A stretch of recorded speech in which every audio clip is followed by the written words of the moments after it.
haddii ana fikirkay ku dhiibada arantaka ee dambada may aaminsana wili inuu wal nooma gunyin sidii la fadaylan ka xogmeena ana ahaantay aragtiday insha Allah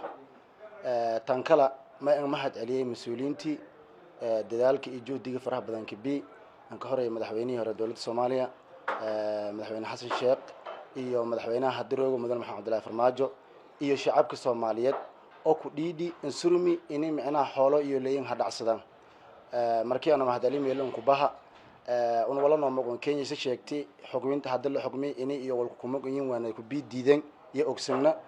una ana shacabka Soomaaliyeed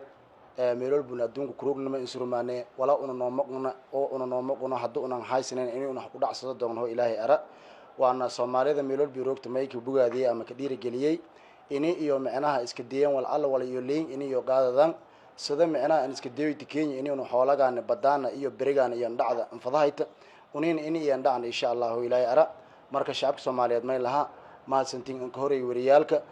warimaad istila kiimaad Eliana sida macnaha aadan cabiraayt dareenkana oo ku eedan xaaladda badda ee hadda xamaasadii eedkan ka casanta waana ka mahadsanta assalaamu alaykum waraxmatullaahi ta'ala wa barakaatuh